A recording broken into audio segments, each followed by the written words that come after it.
Hello guys, welcome to my YouTube channel. Hope आप सब अच्छे होंगे। जैसा कि आप सब जानते हैं कि मैंने हिस्ट्री के शॉर्ट नोट्स की सीरीज शुरू की है, जिसमें हम पढ़ रहे हैं Indus valley civilisation. Previous video में हमने पढ़ा इंडस वैली सिविलाइजेशन के टाउन प्लानिंग के बारे में। आज हम बात करेंगे इंडस वैली सिविलाइजेशन के आर्ट एंड क्राफ्ट के बारे में। ठीक है, तो शुरू करते हैं आज का हमारा वीडियो। जो हड़प्पन कल्चर, जिसको इंडस वैली सिविलाइजेशन का हड़प्पा इंडस वैली सिविलाइजेशन को ही कहा जाता है, उधर की साइट है ये एक्चुअल में। हड़प्पन कल्चर बिलोंग करता है ब्रॉन्ज एज से। ठीक है, तो उस टाइम के अगर हम स्कल्पचर्स की बात करें, जिसको मूर्ति कला कहते हैं, इसके हमें अवशेष मिले हैं मोहेंजोदारो में। ठीक है, तो एक्चुअल में वहां पे कैसी मूर्ति होती थी? एक ब्रॉन्ज की बनी डांसिंग गर्ल, जो कि 10.5 सेंटीमीटर टॉल होती थी और डायनामिक पोस्चर के साथ, जो कि कमर पे एक हाथ और एक हाथ ऊपर की ओर, और वो बनाते थे लॉस्ट वैक्सिंग टेक्निक के साथ। अब देखो गाइस, लॉस्ट वैक्सिंग टेक्निक क्या होती है? सबसे पहले क्या करते हैं, वो एक किसी भी चीज, किसी भी मूर्ति का एक आकार मोम से बनाते हैं। फिर वो क्या करते हैं, उस मोम पर मिट्टी की परत चढ़ाई जाती है। उसके बाद उसको भट्टी में गर्म किया जाता है, जिससे मोम निकल कर बाहर आ जाता है। फिर वो जो खाली स्पेस होता है ना, उसमें वो क्या करते हैं, कोई कोई सी भी धातु डाल देते हैं बीच में, जैसे कि पीतल वगैरह। तो फिर क्या करते हैं, उसको ठंडा कर देते हैं। फिर जब ठंडा होने के बाद उसको तोड़ दिया जाता है, जिससे एक मूर्ति की इसको शेप मिल जाती है। ठीक है, आई होप आपको समझ आ गया होगा। फिर एक मूर्ति हमें मिली है बेडेड क्राइस्ट की, एक दाढ़ी वाले पुजारी, जो कि मूर्ति बनी है स्टिटाइल से। ठीक है, उनका ना सिर ना पट्टी से कवर हुआ है। ठीक है, और साथ में उसके ना एक फेशियल एक्सप्रेशन है, बहुत ही ऐसे सीरियस सा वो फेशियल फीचर्स लेके खड़े हैं। ठीक है, आई होप आपको क्लियर हो गया होगा।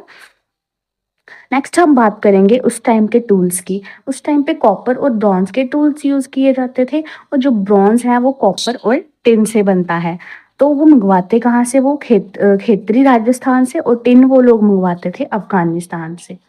तो कपड़ों की अगर हम बात करें, तो जो कॉटन फैब्रिक्स थे उस टाइम पर कॉमन थे, और जो वूलन के कपड़े थे वो सर्दियों में ही डालते थे। ठीक है, तो नेक्स्ट हम बात करते हैं सील ग्रेविंग की। सील ग्रेविंग क्या होती है? मोहरे के ऊपर कलाकारी करना। ठीक है, वो मोहरे के ऊपर ना कुछ ऐसी कलाकारी कर देते थे, स्पेशली ना वो एनिमल्स की उसके ऊपर पिक्चर्स बनाते थे, जैसे बुल हो गया, एलिफेंट हो गया और राइनोसोरस हो गया। ऑर्नामेंट यानी कि गहने, ऑर्नामेंट्स की अगर हम बात करें, तो ऑर्नामेंट्स वो बनाते थे गोल्ड से, सिल्वर से, कैनेलियन। कैनेलियन ना एक रेड रॉक है, ठीक है, और बहुत से प्रीशियस स्टोन से। ठीक है, ornaments both man and women दोनों पहनते थे उस टाइम पे। तो ऑर्नामेंट्स क्या थे उस टाइम पे? नेकलेस होते थे, इयररिंग्स होते थे, एंकल बैंगल्स होते थे, और एंकलेट्स होते थे। तो उस टाइम पर ब्रीड मेकिंग होती थी, ये तो मैंने आपको प्रीवियस वीडियो में भी बताया था। ब्रीड मेकिंग होती थी, जहाँ पे जो चान्होदारो बीड मेकिंग का एक बहुत ही इम्पोर्टेंट सेंटर था वहाँ पे। ठीक है, एक एक सेंटर था चांदारो में, जहाँ पे बीड मेकिंग होती थी, और widely produce and trade item. और जो बीड एक ऐसा आइटम है ना, जो कि उस टाइम पे बहुत वाइडली, मतलब बहुत फेमस था ट्रेड के लिए। इसका व्यापार भी किया जाता था, और ये बहुत फेमस था उस टाइम पे। आई होप आपको इतना क्लियर हो गया होगा। तो moving to the next page. देखो, उस टाइम गाइस पॉटरी का भी यूज किया जाता था। पॉटरी मिट्टी के बर्तन, जो कि एक वेल फायर्ड क्ले के साथ बनती थी। रेड और ब्लैक पॉटरी उस टाइम पर फेमस थी। ठीक है, वो लोग डाइस गेम्स खेलते थे, गैम्बलिंग मतलब जुआ खेलते थे टाइम पास के लिए। और जो बच्चों के जो खिलौने हैं ना, वो टेराकोटा से बनाए जाते थे।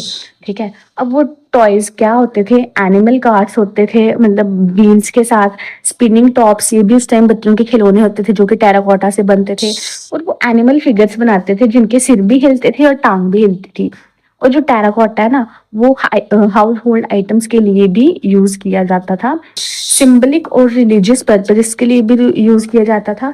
और टेराकोटा ना उस टाइम पे बहुत ही अफोर्डेबल मटेरियल था, और इजीली अवेलेबल हो जाता था। जो टेराकोटा, जो मतलब मैक्सिमम हड़प्पन की मैक्सिमम साइट्स पे हमें मिला है, जैसे मोहनजोदारो, हड़प्पा, कालीबंगन एंड लोथल, इन सब साइट्स पे हमें टेराकोटा के अवशेष मिले हैं। सो आई होप आपको समझ आ गया होगा। आज के लिए बस इतना ही। तो जैसे कि मैंने आपको बताया ये शॉर्ट नोट्स हैं, आप अच्छे से प्रिपेयर कीजिए और अभी से अपने नोट्स बनाना शुरू कर दें, क्योंकि जल्दी आपके एग्ज़ाम आ जाएँगे, तो फिर आपको टाइम नहीं मिलेगा नोट्स बनाने का, ठीक है? So okay, thank you.